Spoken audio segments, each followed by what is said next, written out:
I, oh, here we go.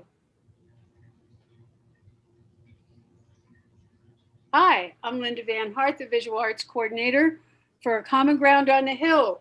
Welcome to Week 2, Gallery Talks 2.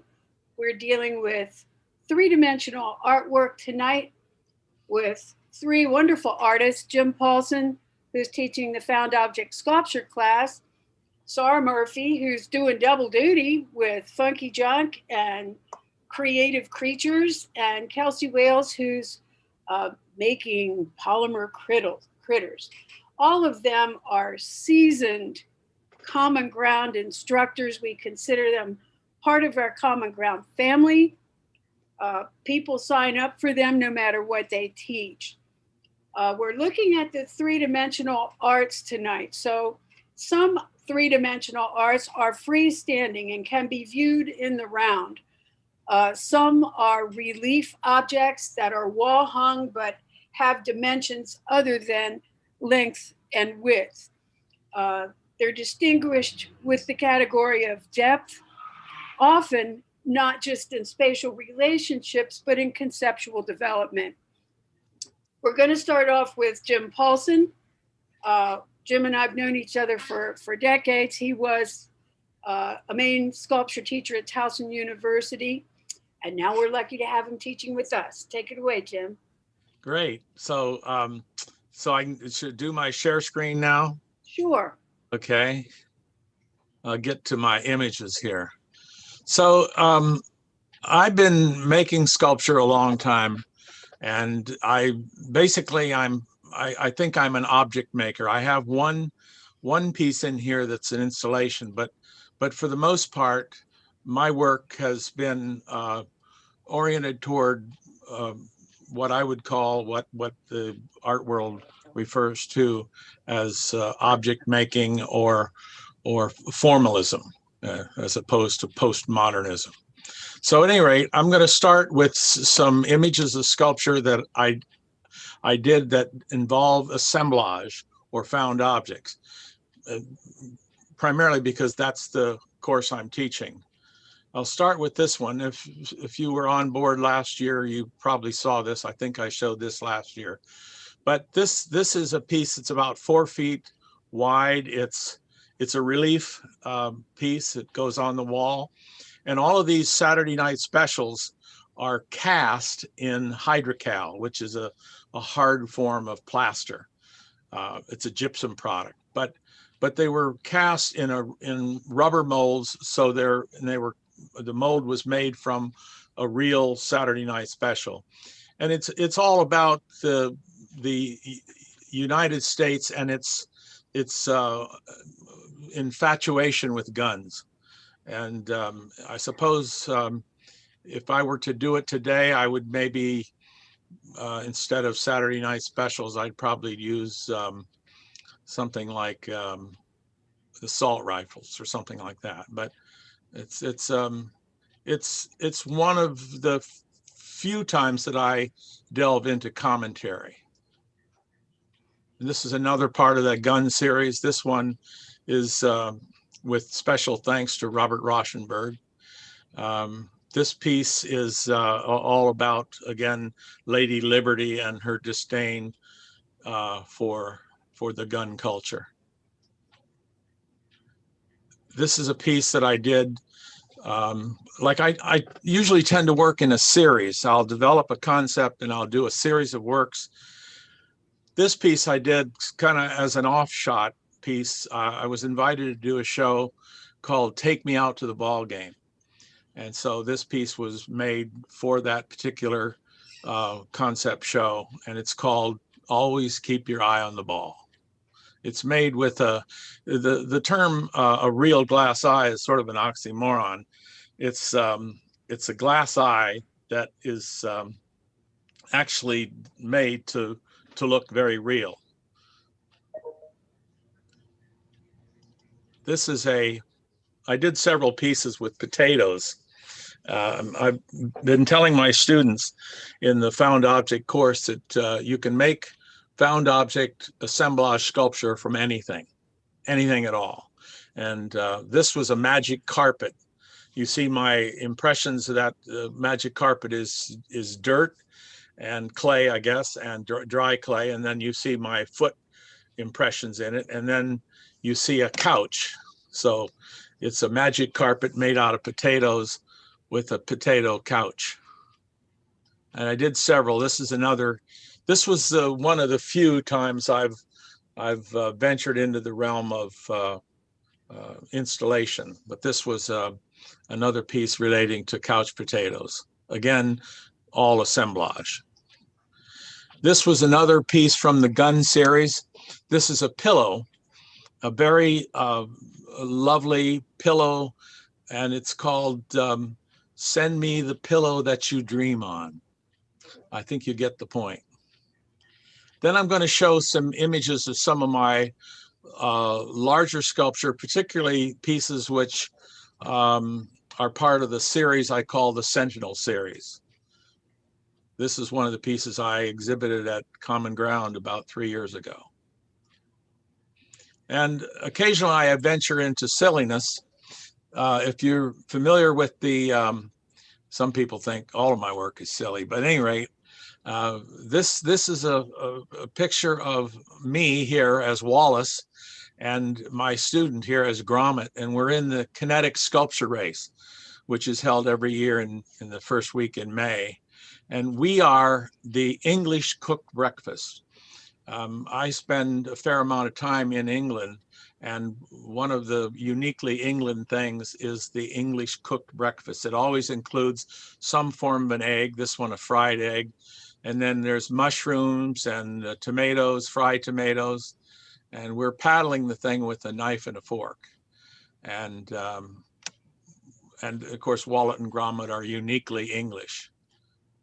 This is another series I've been working on called the American Landscape series. And basically what the American Landscape series is about is bringing two iconic images together that are very different. A hot dog is a kind of a frivolous junk food thing that if we eat too many of them, it'll kill us, right? And the anvil is a very serious, you know, well-respected symbol of the making of America. And so bringing the two together, you know, is all about the contrast of that. Lost my mouse here for some reason. There we go. My mouse is giving me a hard time. There we go. Let's go to another piece as part of the Sentinel series. This is a 25-foot Sentinel that I did at where two of the cycle trails come together, right just south of Glasgow, Scotland. This is a piece I did for a market square in Oldenburg, Germany. I built this with the help of my students. I was teaching over there at the time. I built this basically from plaster buildup. The piece was created with a steel armature, chicken wire, you know, plaster, and then it was shipped off to the foundry to be cast in bronze. It's based on the legend of a giant catfish that lives in a lake where this little town is called. It's Bad Visionon, and it's like a Loch Ness monster story. This is a piece that you can see at the corner of Wolf and Gough Streets down in Baltimore. I did it as a 1% commission. It's welded bronze. It's fragments of bronze that have been welded together around a steel armature. That's the close-up of the fish. It's a great piece for kids to play on. This is a piece that I did in Beijing, China. It's stainless steel, it's 22 feet high. And of course, the only thing I made was the maquette. This piece was farmed out to a art company, Dunhuang Art Company Limited, and it was fabricated, actually, not cast, in stainless steel. This is another one of the Sentinel series. this thing revolves up here. This is another piece I did in Oldenburg, Germany for the largest cable company in Central Europe. It's a series of spools. These are actual, they were going to be actual spools, but we discovered that they were just too heavy because they're made out of steel. So we had to fabricate those in aluminum. It's 37 feet high. Another piece from the Sentinel series. I'm hoping if we ever get back to the common ground on the real hill, that I can bring this piece up, you know.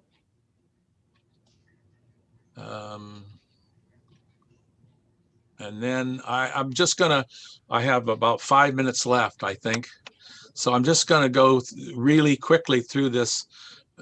People sometimes ask me, well, Jim, what do you do? What's you make? So I put this on my cell phone so I can relate to people exactly what I do. It's a medley of just some of the works I do.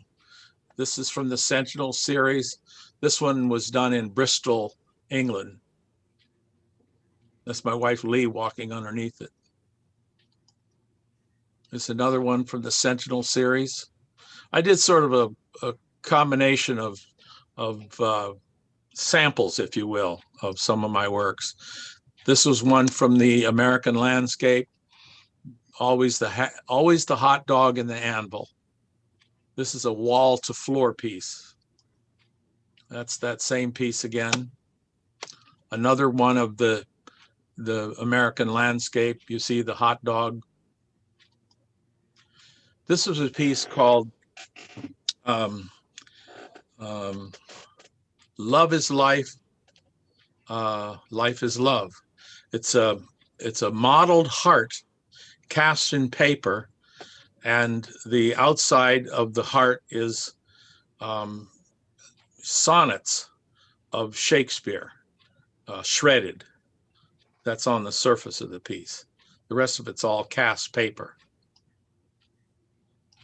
This was the public piece in Oldenburg, Germany, Bad Zwischenahn, actually. This was not too far from there. This was a piece I did for a company called CV Color. At the time, they were a color processor, and they're now, of course, all digital. But at the time, they were making the transition. So this piece is about the transition from wet photography, you know, film canisters, into the digital world, and this burst of this aperture at the top. That's that piece again from Wolf Street. It's the corner of Wolf and Gough, if you ever drive by it. And of course, like I said, I do wacky things too. I mean, I really enjoyed doing this one. We actually, my friend and I won the kinetic race in 2000 with the piece called Rock and Roll Huff and Puff, which is that piece there. We were dressed up like Elvises, and this thing, you're seeing the picture of this at Eureka Bay in California, because the piece won the Mediocre Award and was sent out to Arcata and Eureka, California for the run out there. And this, here I am again at the Sentinel. I was Sentinel man, guardian of the art people. You know, I take myself very seriously. And that piece you've seen, and that piece you've seen, and that's it. That's you know, like we frequently say in the art business, you are what you make, you know, and that's just some of the stuff I make. Been doing it a long time. Sure, my pleasure. That's quite a span from the very humorous to the rather serious and controversial. Yeah. Well, I do have a serious side too. Yeah. And we'll touch back on both of those things. We're going to go to Sara Murphy now. Sara's been teaching with us for almost a decade, haven't you, Sara? This is my 12th year teaching the Funky Junk class. Yeah. Yes. Tell us about yourself. So teaching fiber and funky junk jewelry making this year, and as well as the creative sock creatures class. So I'm just going to be sharing some of my colorful inspiration I've been working with this year, and just some different things about that. I happen to have a few on hand. I had done the Visionary Art Museum Sock Monkey Saturday in 2017 and just fell in love with making these sock creatures. And so, but they very quickly became not monkeys, and they're just all sorts of other things, as well as exploring, size range, because newborn socks are so cute. So you can make all kinds of things. And then just loving I'm a color expressionist, very much so, and fiber offers me a comfort that I really connect with in my work. So I'm finding like this is one way to express it that then taps into character, because it becomes its own quality of a character. Whereas, the jewelry can also have character. Today, here's some erasers that became earrings, just this morning in class. So I also put some slides together to share with you.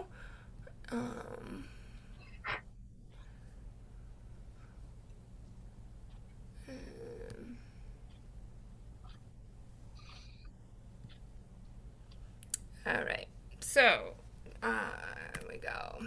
Here is a necklace I made after teaching last summer and had all these delightful bits on my workbench, and then put together, this is a bracelet that just made sense going around part of the neck, and then this empty spool. Like, found objects are so fun to put into jewelry design, and I had this little spool of thread ready to make a miniature award, because why not make miniature awards out of spools of thread? That's fun too.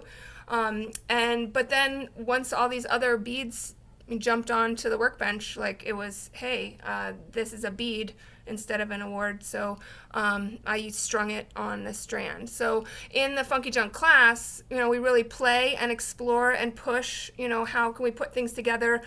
We definitely cover the concepts of secure work, putting things together so they're going to stay together. What do you need to glue? How do you work the tools and stuff to give you that sense of security, but definitely the sense of play and playful exploration. Really enjoy.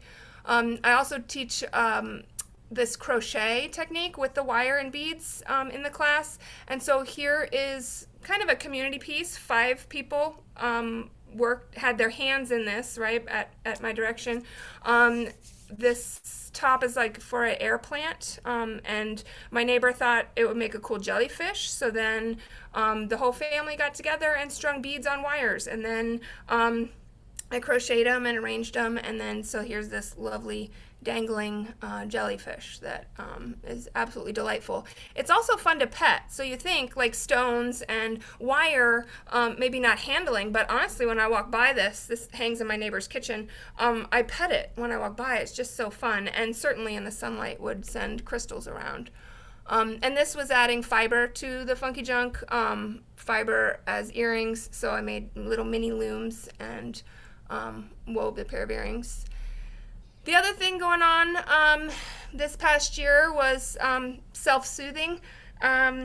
My mother had asked for a placeholder crochet breast to put in her bra, and as she had a breast removed from mastectomy, and I did that for her, and then found the comfort of creating more and more nipples, and so I continued to crochet them, exploring in different colors and textures. I have a bag of so many, and so I arranged them just in thinking. So this is a work in progress. So in the future, you will see them again at Common Ground in other incarnations. Like, I kind of have vision of wall piece, also a pillow that would be fun to snuggle into, and so just working that through. But I found that within this past year, and maybe you also found that you sought things that brought comfort and just helped to have a sense of normalcy and I'm okay.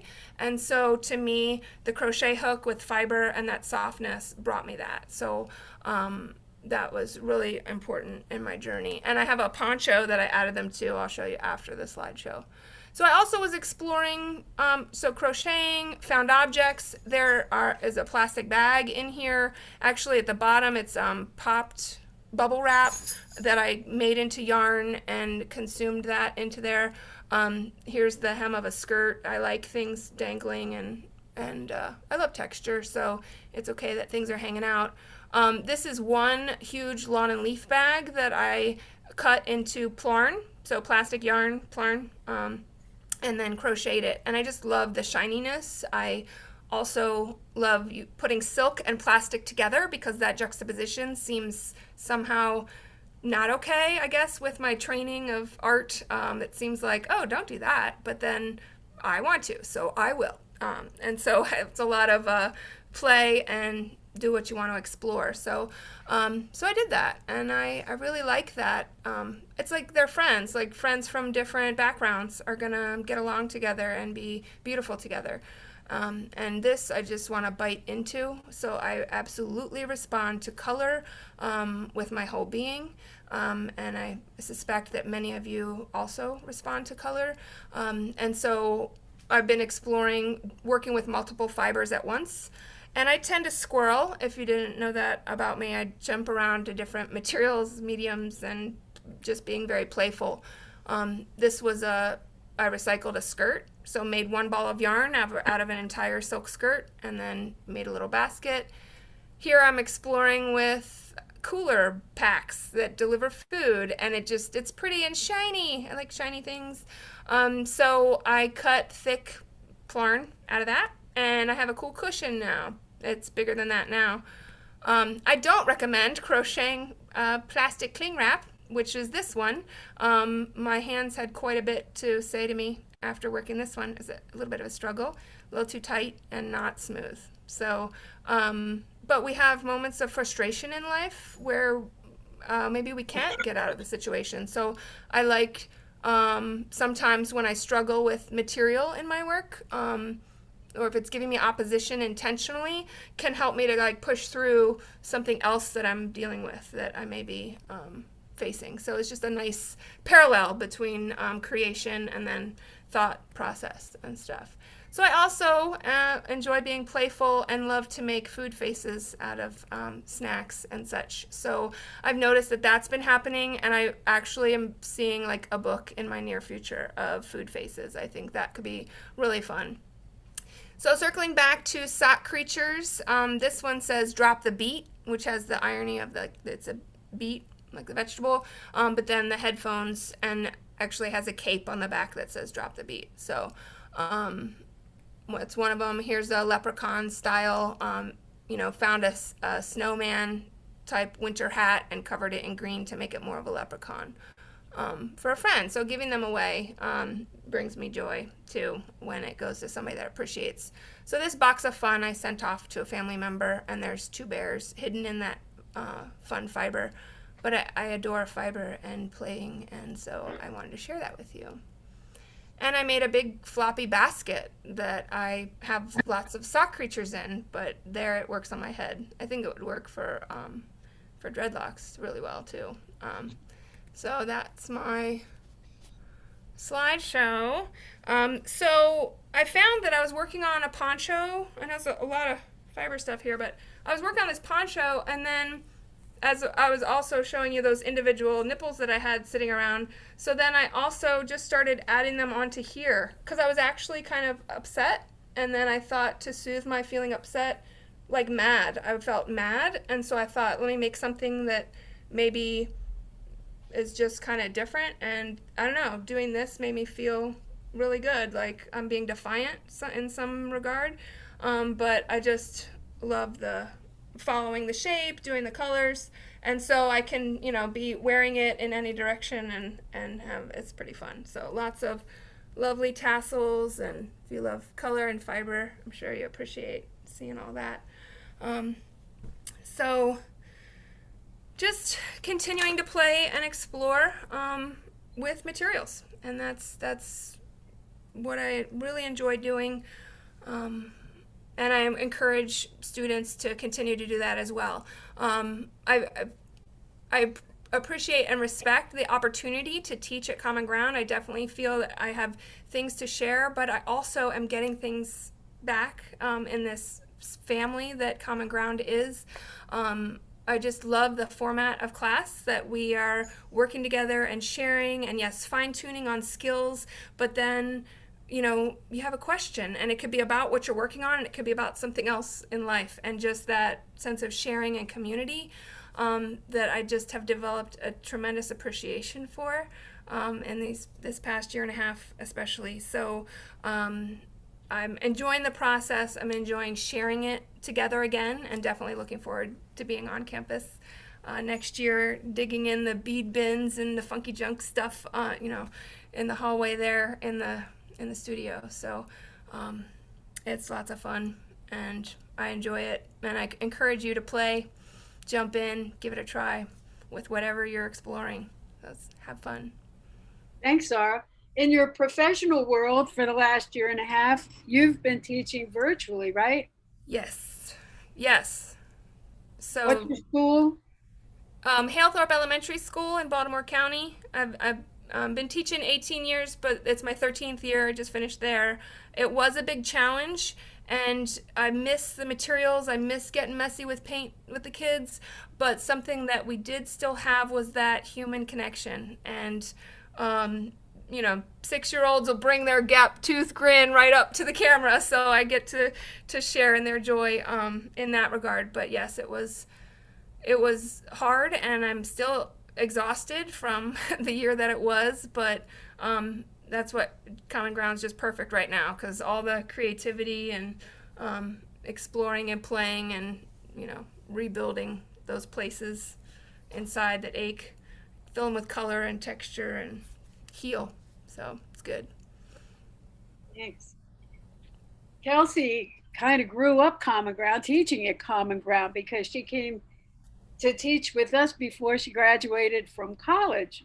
She's an expert at many things and just has a real joy of sharing her expertise and enthusiasm for making things with our audience. Kelsey, are you teaching now? I am, yes. Yep. Are you teaching in Frederick County? Where are you teaching? No, I'm teaching in Washington County these days, up in Hagerstown. Mm-hmm. Yeah. Tell us about yourself. All right, so this week I'm teaching polymer clay. So polymer clay basically works like a modeling clay, except when you're done squishing it into the shape that you want it to be, you can put it in a toaster oven or your regular eating food oven, and it'll turn into this hard, almost plastic-like substance. Kind of feels like what a Funko Pop feels like. So this week my students are learning how to sculpt stuff. They're learning how they can use maybe different kinds of clay. How are some of them different? How are some of them the same? And they're sculpting all sorts of stuff. They're sculpting creatures, they're sculpting jewelry, they're sculpting what are called canes, is something that we did today. So a lot of it's very exploratory. So they're learning how they can take clay, make shapes that we already know how to make, put enough of those together, and you get a creature or a sculpture. So I have some stuff I'll share on my screen in a minute, but I also have, like, just hold up to the camera stuff. So like this is a little lizard, but like you can already see shapes that you already know how to make. I can make a circle for its jaw, for its eye, for its scales. And these are things that people kind of know how to do. You put enough shapes together that you know how to make, and you can make a lizard. You could make a dog. This one is unfinished, but you know, I can make a triangle for ears. I can make a clay snake for a tail. You put enough of those together, anyone can become a sculptor. So today we learned about making canes, which is making essentially a tube of a sculpture that you can then slice into pieces. So I've got some frogs at home, so I tried making this little frog. We did this together, and I could theoretically take a thin knife and make 100 little slices of frogs. You could make these into beads. You could just have them as like little tokens to give to your pals. You can do whatever with it. This stuff is so user-friendly that anyone can have fun with it, even if they're not quite sure what they're doing, because it's so fun that you want to learn more, and there's just so much to learn. So I'm going to share my screen so we don't have to see blurry camera stuff. or blurry webcam stuff, I should say. There's my snake. Okay, so let me scoot you all out of the way. And there we go. So polymer clay, there's a million different kinds, and each one does something a little bit different. They both have their pros and cons like any art material. You know, some people swear by Crayola, some people swear by other brands. It's basically any oil-based clay, and when you put it in an oven, that oil is going to extrude on out of it, and you're left with a hard sort of plastic thing almost. Lots of different kinds made all over the world. People use it for craft stuff. People use it for fine art stuff. Back in the day when you would see movie monsters, you know, Jurassic Park monsters, someone had a bunch of polymer clay, sculpted it out of that stuff, and then they scanned it into a computer. So this stuff is really useful for a lot of different things. So in our class, we're learning the simple stuff on how to sculpt with it, what you can do when you're done sculpting it. Can you sand it? Can you then carve it? Can you paint it with acrylics? Can you glue stuff on top of it? This stuff is incredibly user-friendly, and it's chill with having anything done to it. I think I've only ever had an experiment done with clay that hasn't worked maybe once or twice, and then I figured out a way how to make it work. So it's very odd that way. So there's a sturgeon. So we'll talk about like adding metallic powders or shimmery things to the paint to make your clay look a certain way. How do we give it different textures with the things around our house? So like, you know, we talked about like the texture on like a cheese grater. How could I use that to work with a sculpture? You know, we had handles on pens. We had lids that we use textures with. So we've been playing with stuff around the house that you wouldn't necessarily think was an art tool, but suddenly became one. So these are some of the things that I make. So one of the things I really enjoy making are sort of creatures and made up little critters in little environments, because I love science. I love nature. I have a bunch of animals in this house. So I'll take little bits and pieces of things that I like, oh, I think the pattern on a salamander is really cool. And I saw a really cool texture on this flower in my yard. And I saw this weird animal they discovered in South America, and I'll mix them all together and I'll make a creature out of it and I'll have fun with it. And, you know, this little orange guy's just having a great time sitting on a log with moss and mushrooms and leaves. He looks very contented. So I'll just kind of play around with what I have and make monsters. It's a great, fun way to spend my time. And some of my students are kind of playing around with that too. Sometimes these things just sort of appear out of a weird texture I find laying around the house. You know, if I find something that's especially bumpy and I'm like, I want to make something out of that. Polymer clay can be used with a lot of different things. You can make stuff just out of it. You can also use it to sculpt on top of other things. So you could sculpt on top of a rubber duck. You could sculpt it on top of a Funko Pop. You could sculpt it over top of a piggy bank.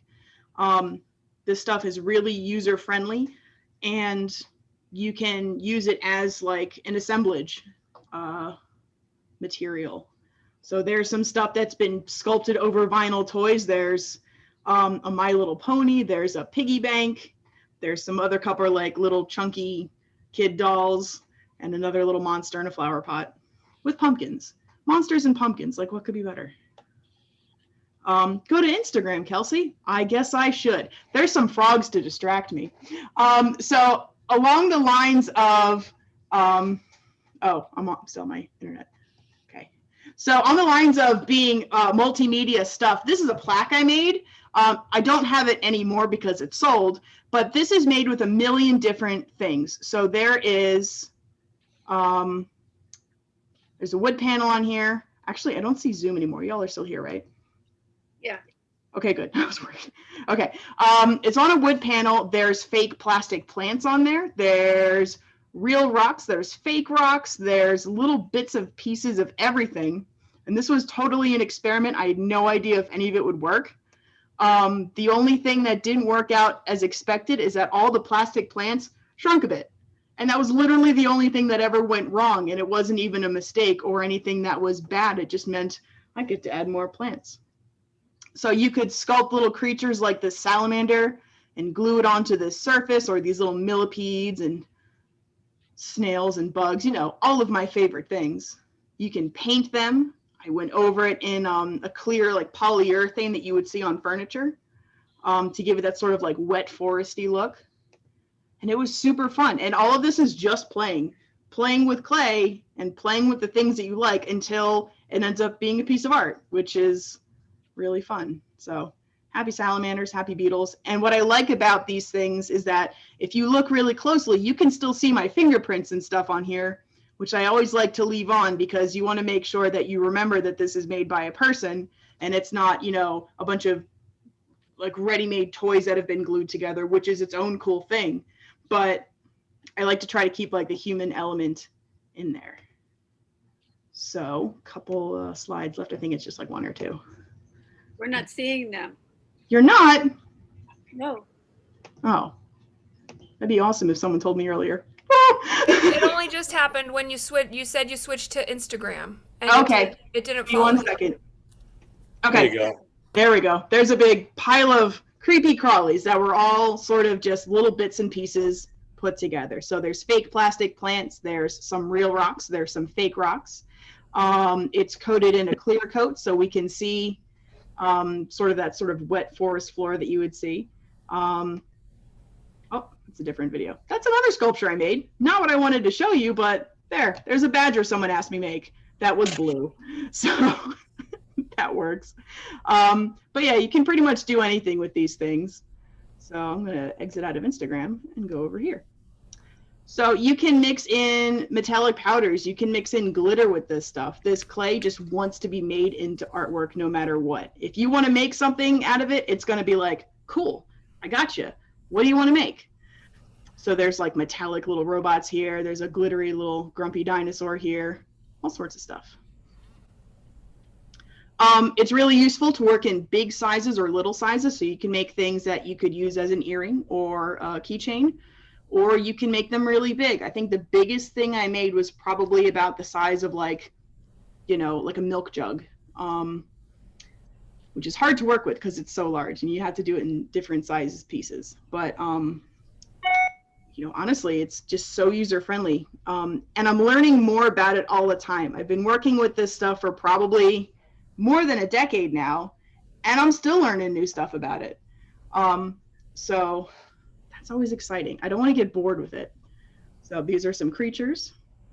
You can play with textures. Sculpted, you can also play with textures as you add color, as you add paint. Some people use paint, some people use pastels, and then they go over it with like a clear coat, but that's about it. Clay is really fun. I highly recommend next time you're in a store that might sell this stuff, just pick up some and play with it. Even if you have no idea what you might want to be doing, just squish it around in your hands and something's going to happen and you're going to end up with a creature, with a cool piece of jewelry, with an abstract sculpture, and it's going to be really fun. You do shows with these things, don't you? Yes, I do. Yep. So I do a little bit of everything with these. I do. I'll do Comic-Con. I will do. I know Otacon's in a couple of weeks. I'm not showing there, but I'm visiting it. Some of these things end up, you know, I'll make a toy from like Star Trek and someone from the show might see and they'll be like, can I have one please? Or sometimes Doctor Who people will find these things online and I'll see them at conventions because I do more of the sci-fi stuff and I'll send them some. It's really fun. People like having stuff that they can hold and play with, just kind of interact with.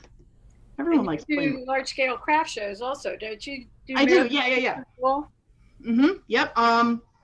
I know that there's one in Baltimore, Monster of a Show. That's a craft show that's like right up my alley because it's nothing but monsters. When I used to live in Carroll County, I did the Carroll County studio tour. But alas, I am now trapped in Frederick County, so that's something different. But yeah, so we're just kind of playing around, exploring what we can make with this very useful, very user-friendly art material. It's small, it doesn't take up a lot of room. Not like ceramic clay where you need a kiln. So it's very accessible, very user-friendly. So Thank you, Kelsey. you're very We've been welcome. talking about the design principle of perspective this week in all the medias that we're exploring. And in all of the media that you've seen tonight, whether it's fiber or wood, whether it's metal or clay, you're seeing not just height and width, but depth. And you're also seeing point of view. And since all of these artists are art educators as well as artists in their own right, you're seeing a sense of humor, because it really takes a sense of humor to survive for a long time as a teacher. Does anybody want to comment on humor in their work? Go ahead, Kelsey. I think if you're making something with the intention that it has to be really good every single time, that it has to be perfect, that you want to make a masterpiece every single time, you're going to set yourself up for failure. I think if you are making something sometimes where you just have the express purpose of playing and making something that's not terribly serious, you know, it's making a funny face, it looks like a silly creature like a pug or something, and it just makes you smile, you're probably going to have a lot more fun and not get burnt out quite so quickly, I feel like.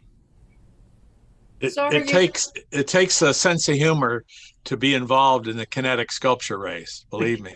And I could see some of Kelsey's figures in the kinetic race, and also some of Sara's nipples and very colorful crocheted things. And so I was thinking what Kelsey said, if it makes you smile, then it's a good thing. Like, I have really connected. I think I used to think more about product, what am I making, what is that end result, and I have really shifted. And then, I mean, honestly, being an elementary art teacher also helps me to be in the moment, the process, are you being kind to yourself while you're working on it, but also, are you having fun? Like, doing things that then make me giggle while working, like, that's funny, to be like, just suddenly put shapes and colors together that just seem so just delightful and playful and magical. And one of your sculptures, Jim, I forget which one, but it just made me want to open my heart and like my arms and just be like this I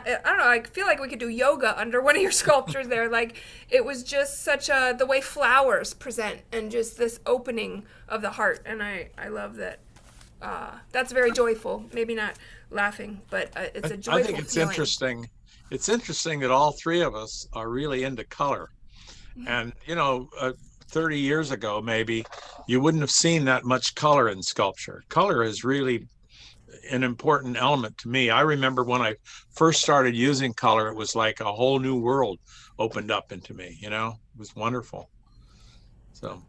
Well, I think after I did sculpture in college and then did a stained glass class and then found that I could manipulate dimensional materials, but it was already the color, like the way paint was, or like the experience of sewing with fabric, like there it's already the color. And so I really, over the years in exploring different media, because then part of the year I'm doing jewelry and part of the year I'm exploring fiber and part of the year I'm making these new creatures and stuff. So it's just whatever the material calls to me, but then it's so, I think I've started identifying as a color expressionist, because it's whatever the material is, but it's that the sense of play and the just full face of color. Just, it's so neat to just feel that visceral response to seeing juxtapositions of different colors or different amounts, or just the intensity, that vibrancy of life in the work. Yeah. Does Kelsey, do you use mostly acrylic paint? Yes. Yep. That's the only kind of paint that will really stick to this clay without really hurting it. And then use a high gloss polyurethane. Yep. To like a glaze almost. Yeah, like what you would use on like wooden floors. That I get it. Right. That's great. I think the shiny part really makes them really bounce and stand out, you know. And there's a fun texture element to it too, because when you are holding something like an ornament that's sort of lightweight, it almost feels like glass because it's so smooth. And then you got whatever texture you've added on top, like this bumpy toad is very bumpy, but also very smooth. Not something you would expect in a little toad. So Linda opened this thing up by talking about the art versus craft thing, and you know, that's interesting that because I had no idea that that was part of the deal this year. But as you know, Linda, since you sit in on my class, you know that I started my class with that diagram that I put on there, that triangle, where I pointed out that there were three really fundamental things that go into all art. One is idea, one is design or aesthetic, and the other is the realm of material and craft. So craft is really a part of art. You know, it's an important part of art. And, you know, the way you make something, what materials you use, the vibes you get from it, the joy, you know, the difficulties, the challenges of craft. So, in my opinion, all three of us are clearly working, making art. Okay, and the craft is simply a part of that, you know, and so there's no. I mean, this whole idea of strictly craft. When I think of strictly craft, I think of paint by number, or, you know, kit art, moccasin kits. You know, a lot of museums sell kits where you can make your own Calder sculpture. Okay, that's pure craft, because that's just following directions and recipes that other creative people have, you know, put together. But what you do with fabric and fiber, and what you do, Kelsey, with that polymer clay is very creative. I mean, no one would ever accuse Wallace and Gromit and that whole realm as not being creative, and that's your work, similar, you know. So you know, I mean, you know, every year we have the big craft show downtown. They call it a craft show, but there's a lot of work. Most of the work in there is really art. It's, you know, so That's the American Crafts Council Winter Market. Yeah, that's the one in February. Right. And that argument's going to go on forever, you know. I think sometimes the thing that if I had to identify something from that show that may slide more over toward craft than visual art, I would have to say if one's conscious attention and one's involvement in making and enjoying the piece is mostly about materiality, then it's probably leaning more toward craft. You know, when the idea is just not there, you know. So, but it's a difficult thing. There are lots of works out there that could easily be good craft and good visual art at the same time, you know. So. Well, we found color as a uniting feature amongst all your work. I think one of the biggest differences is the scale of the work, because some of the sculpture that Jim showed us is 2 stories tall. You know, it's architectural in size. So scale is the single item that I see that makes his work different than the 2 of yours. As far as the subject matter and the conceptual development, you are all extremely creative, and you are all whimsical. Jim's whimsical.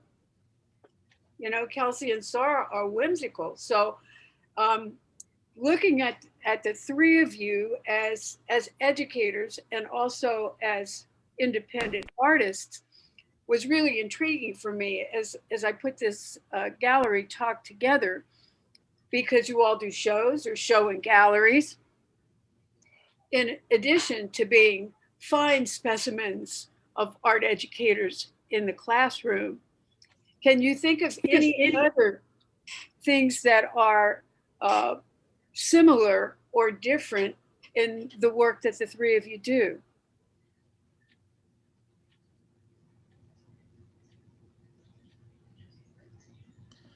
Well, I think you've hit on it. The color and the whimsy are the two uniting factors. Addressing the issue of scale. I don't know whether you remember, because Linda, you and I have known each other for a long, long time, and back when you first met me, I was doing very small things, and they weren't terribly colorful either, and they were very tiny. And all of a sudden, I made a piece. I got repotted, as it were. I went, after doing an MA degree, I went back to school. I went and did an MFA in my midlife, and I discovered working large. And I made a piece that I could walk under. And there was a thrill that I had never experienced before. And that was the beginning of working very large for me. But I still work tiny as well, but there's something, if you've never done it, it's something really special about doing something larger in life, you know? Maybe for the two of you, it would be doing an installation, which would be, you know, tiny things, but many, many of them, you know? So scale, you know, changed my life, really. Well, I can see some of Sara's creatures. You know, those things that are filled with air you see every once in a while to get attention. I mean, that company needs to hire Sara to give them a little more variety in their designs, because I can see some of her creatures like 8, 10, 12 feet tall, just like, woo, woo. Yes. I think you want to pursue that. Yeah. I mean, wouldn't it be wild if, you know, you had a show and the inside and outside the gallery is filled with your creatures and they're all moving around. Yes. Oh my gosh. Glorious movement. I love movement within jewelry, and then the creatures absolutely move, and to see it on that scale. I do have a not so secret wish of one day making an enormous octopus sculpture that I could climb inside the mantle and be like returning to the womb. So I had this thought. I was using it as a visualization for self-comfort, which turns out is a theme of a lot of my work, that I'm doing this to self-soothe, but that was then pursuing like, let me study the octopus as a creature to then be able to one day make that sculpture. So right now we have a size restriction in our studio space, so I look forward to liberating that part of myself one day to go large with the octopus, and certainly with some other creatures as well. So. Yeah, as a 60-inch tall woman, it was a great pleasure for me to build, I think it was 6.5 feet tall, orange and yellow kangaroo suit, which I operated. And I had to sign, and when you use sign language, we were making like Sesame Street for the hearing impaired. It was total communication. So I'm signing to this head that's up here, and my face was actually looking out the scarf, and I had wonderful things in my pocket. So I can certainly appreciate how you, knowing how much you love octopus, making an octopus suit. That would be just great. Do you have dreams of scale, Kelsey? I don't know. I would love to be able to make things really large. It's just the practicality of it. The biggest thing I ever sculpted out of polymer clay, I couldn't find an oven big enough, so I literally just had it sit in a hot car for like a day or two until all the oil extruded out. So I couldn't drive anywhere for a couple of days because I had this big monster in the backseat of my car, and I would just open up the hood every once in a while and give it a poke. Nope, not done yet. And it was just really weird. I would love to. I need to have the room to work very large first. Well, you've also had some problems with the epidemic actually getting the supplies to use. I know that's been with construction materials and stuff. A lot of the things that we use have been scarce and hard to come across. There's a worldwide shortage of polymer clay because a lot of the factories, especially the American Sculpey brand, went out of business, or not out of business, but they shut down for several months. So good idea for them. But then also everyone's at home like, well, what can I do with all this free time? Let's play with that polymer clay. So then everyone bought it. No one was able to restock it, and it's still like kind of hard to find. But it's coming back, as the world is also coming back. But yeah. Yeah,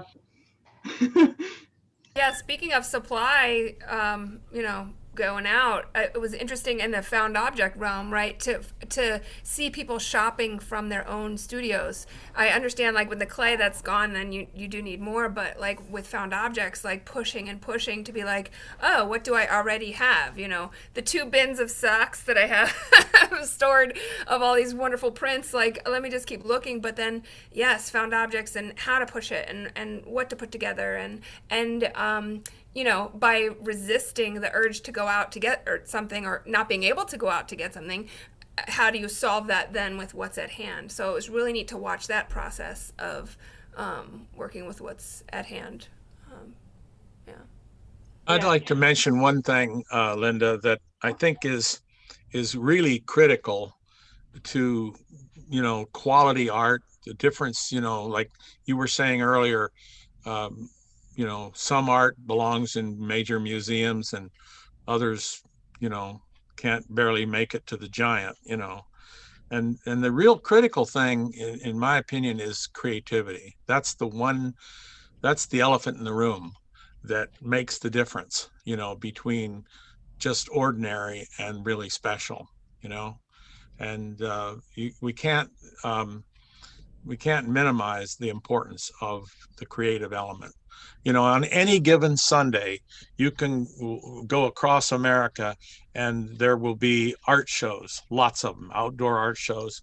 And you will see a lot of really nice art, really good art, but it's art that's in some cases warmed over Picasso, warmed over Manet or, Renoir. And it's not bad art. It's lacking the one ingredient that really makes for quality, and that's the creative element, so Derivative. Well, we have to, that is the big challenge to all of us who make art, is to find our own special wrinkle, our own little nuance that makes what we do special. So well, I think we have an abundance of creativity in this group. Thank you. Real abundance. Thank you. Let me give you a synopsis. Thank you to our 3-dimensional artists, Jim, Sara, and Kelsey. I want to give you just a brief overview of what to look forward to the rest of the week. Wednesday night, we're dealing with our fiber and wearable artists. And on Thursday night, we have a really wonderful conversation between Kabibi and Pun, dealing with 2 of our most exotic cultures. Kabibi, of course, representing West Africa and the Caribbean, from which she gets her inspiration for all her wonderful indigo art and the curation of the many shows that she puts together. And Pun, not so much an artist with objects. He's a collector of Native American objects, but he's an artist with the spoken word, with story, as both of them are. So that's going to be they've been talking. I can't wait to see what they've come up with. And Friday night, Ellen Elms, who is teaching with us next week, by the way, and part of the keynote address with David Carrasco next Monday, the Monday of week 3, don't miss it. And she is teaching an exploratory class in how to see.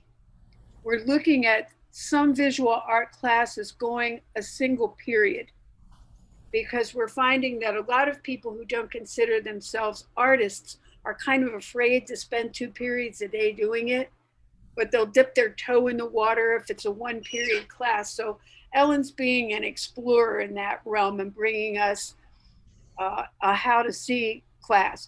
And on Friday, she's going to be talking about some of her acrylic mural projects, always conceptually deep and design-wise, a montage of inspiration.